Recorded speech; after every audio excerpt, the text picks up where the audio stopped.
Stella! Hala!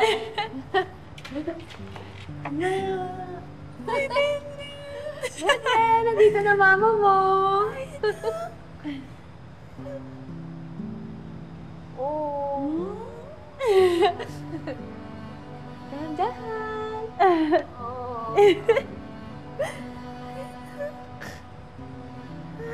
Alam mo, ang bait-bait yung baby. Hindi siya masyado umiiyak. Talaga? At siguradong lalaki siyang maputing bata. Sigurado po ako na lalaki siyang mabuting tao dahil kayo yung nag-alaga sa kanya. Sobrang spoiled. Kaya din kay mama. Oo, hindi naman. Stella, sisiguraduhin namin na mapapalaki namin siyang magandang asal at may respeto sa kababaihan. Maraming salamat po ni Gemma. Ay, look!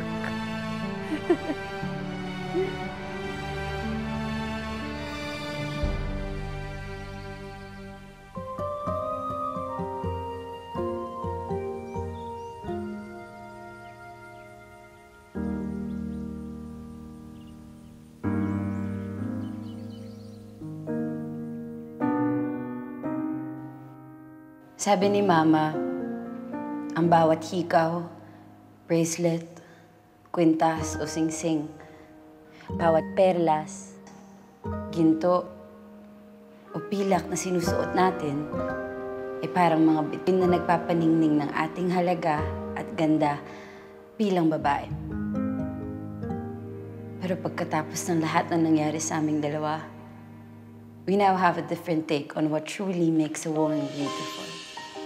Sa mundong palaging hinuhusgahan at kine-question ang tibay ng mga kababaihan, ang mga pagsubok ang magpapatunay sa natatanging lakas at tibay natin.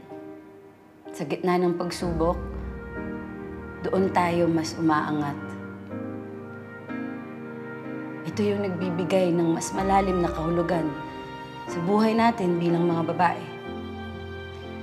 Kaya sa mga sandaling kine-question mo yung katatagan mo,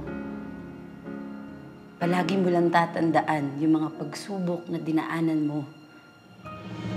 Dahil mas makinang yung ganda mo dahil nahasa ka ng mga pagsubok.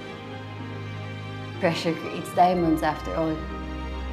Hindi man laging kakampi ang kapwa babae sa umpisa. Pero sa huli, tayo-tayo din yung magdadamayan para matapos na yung pang-aabuso sa atin.